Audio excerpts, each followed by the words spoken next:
we're going to go to the plate with some of these yummy goodies, show you how to serve up these beautiful cuts of bison, and we're going to be working with some pickled onions. So I am going to pickle some onions before. Now these are easy refrigerator pickles that, and it's a basic ratio 2-1-1. So it's 2 vinegar. 2 cups vinegar. You use red wine vinegar. This is cider vinegar. This is whatever vinegar you happen to like. Have 1 cup sugar, just regular white sugar, and 1 cup water. Balsamic's another good one you can use. Oh yeah. And balsamic lends itself to things like lamb and bison and beef, those red meats. So And then we're going to add some aromatics. I'm going to throw my little cinnamon stick in here, and with my onions. Can you see Actually, that? let's go ahead and put that in here and let it steep a little bit. I will do that. I'm going to smash my garlic. I'm going to throw my herbage in. I'm going to heat it, and then it goes right over the onions, and then we let it cool, go to the refrigerator, and it just sits there till we're ready to use it for things of this nature. Mm-hmm. Back to you. Back to you, Bob. Who's this Bob guy anyway? I don't know. I'm going to add a little bit of, ooh, that's good and hot, dude. Can you help me out here? Too hot? Well, it's going to cool down pretty quickly once I go into the pan. Ooh, Yeah. smoky. Everybody likes, oh, smoking hot skillet. Not so much. You don't always want to go with that super smoky hot, especially if you don't have a grill, a good hood. Want to go in here? Yeah, let's go ahead and do that. And once you put something into a pan, it's going to pull heat out of the pan and cool the pan down pretty well, which is one reason why you do want to start with a hot skillet, but maybe not quite this hot. Not so hot. Not so hot. However, on the flip side, we are cooking at high heat to caramelize sugars and develop flavor, so it quickly on the outside, while keeping, in particular with the bison, that nice pink-red center. You don't want to go past the pink center. You want to keep it pink at the most with bison. And so this is just going to... now, we marinated this in a small container that... either that or into one of the bags that you can seal shut, so that you don't need a whole lot of oil to cover it. You don't want a lot of, you want something that fits in tight and close so it takes less oil to cover it. I used a lot of garlic on this, one because we like garlic. Love garlic. And you don't have to use a ton. If you're not big on the garlic thing, either cut it back or don't use it. You can, you know what you can do is a good fun thing?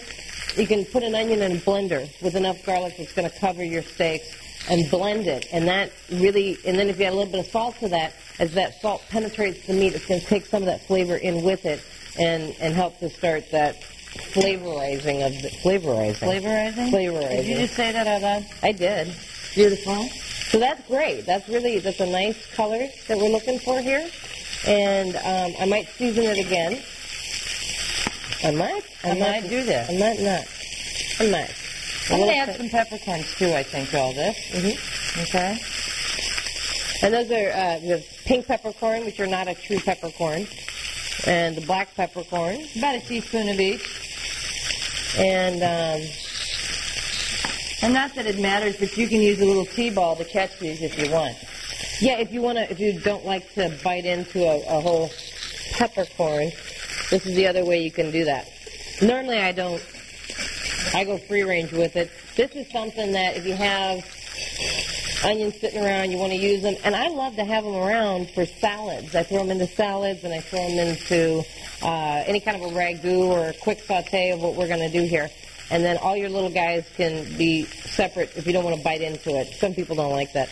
I don't mind, not so much. Not so much. But like this is great. Also with this, you can go in with fennel, with coriander, with mustard seed, with any of those other fun things. And Bridgie has some fresh rosemary, which is also nice with that.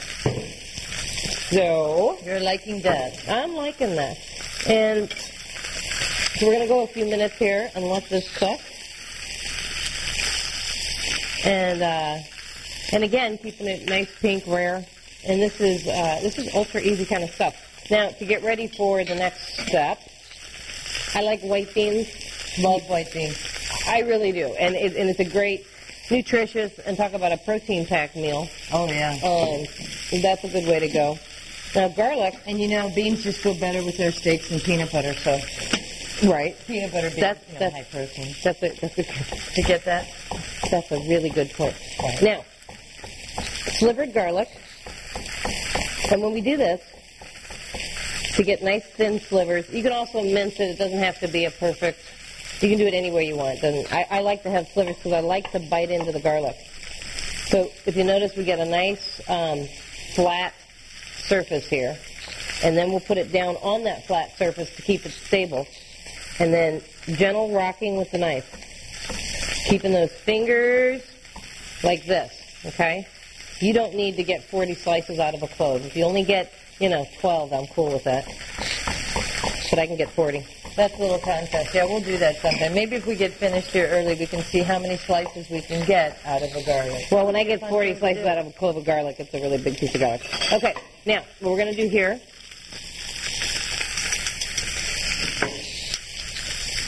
is get my garnish ready to go for later. That's going to come off of the plate. Now, this is our ribeye, and this is our top sirloin. Now, as I talked with Skip, I like the ribeye for the flavor. Yes, baby? My concern is we got some black going on. Are you going right in there? I am going to go right in there. And see, that's because I had all that garlic in the pan. So I'm going to get that out of the pan. And you can hit it with water if you want. In fact, I think I will. You get to get a nice shot of my back right now. Okay? And that's just to kind of get rid of that bitter... That does two blackened. things. That does two things. It cools your pan down, which now we can go in and not worry that we're super hot.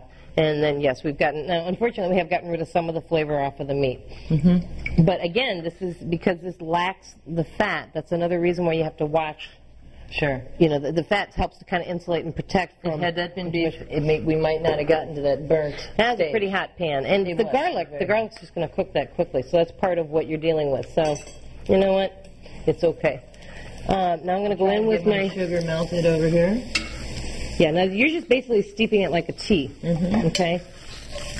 Oh, I can smell that rosemary. Now, in our recipes, when you find bloom, when you go into the pan with your fresh garlic, you're going to get this very quickly, as soon as it hits the heat. That is called a bloom, okay? Then you want to go in with your next ingredient pretty quickly so that you don't lose that real garlic bite. The more garlic cooks, the sweeter it gets. And the less pungent, the less bite that it has. Right, so if you want a good garlic bite, you can help me out there. If you want a good garlic bite, you go in quickly with your next ingredient to stop the cooking of that garlic. If you want a sweeter garlic, and it still adds to the dimension of flavor, then you go in, you let it cook a little more. Now, with herbs, with my rosemary, with my parsley, with anything, whenever you're cutting it, we like to cut through one time. And I know we've talked about that before, but that's something that I just don't think can be overstated. And even with rosemary, and I don't care if it's not a perfect, beautiful, pristine kind of a cut, I'm okay with that. It's really more about the flavor. That goes in really quickly, and now we're hot, and we don't have much liquid in here at all. And I do want some liquid slurp. I call it slurp. Slurp. Almost lost one there. We're good. You still have it. I still got it. You got it, girl. I ain't in the kitchen anymore, but I still got it. Okay, I'm hot over here, and my sugar is now finally liquefied, so I'm going to go ahead in here now. Lovely. Wish me luck. I'm going in. You can do it. I have absolute faith in you. So these onions are going to give you... Oh, dude. I have a better idea. You got a way to do that? Yeah. You can pour it into a bowl. That might be safer, easier for you. Fine. I'm fine. He doesn't trust me. Well, you figure it out. Okay. You're a big girl. You're on your own. Thank you. Now, beans are going to be rich and a little fatty because we've got... And I'm going to add a little bit of the pickling brine just for that balance, that acidic quality. That's going to kind of cut through some of that richness. A little bit of Italian parsley never hurt nobody, except for your husband. Right. He likes it sometimes. I know how your husband likes to eat. And you already... Did we get pepper here also? Pepper. Yeah, we get it with pepper. You want some more? Okay. Yeah. I guess we have to taste to decide. Let's see. We're tasting. We're seasoning. We're tasting. We're Lovely seasoning. sweetness. Oh, yeah. Now I taste it without the salt. We're a little slurpy. I did not rinse the beans. I did not cook these beans from scratch. Just between you and me, and don't tell nobody. These are out of the can. It's a great way to throw together a dinner, having those pantry items. But look for a good quality one. I mean, there are certain brands that I like. Can I say the brand? I don't mind. I like Progresso. I think they do a good job of canned beans if you're not cooking them from scratch. All So, right. Stay All right, with us. We'll plate this up when we come back. You are watching Twice Baked. Our pickles. Oh, they're ready. Those are nice. They're They going did to a good cool. job. We're going to go to the fridge with them after they're called. Oh.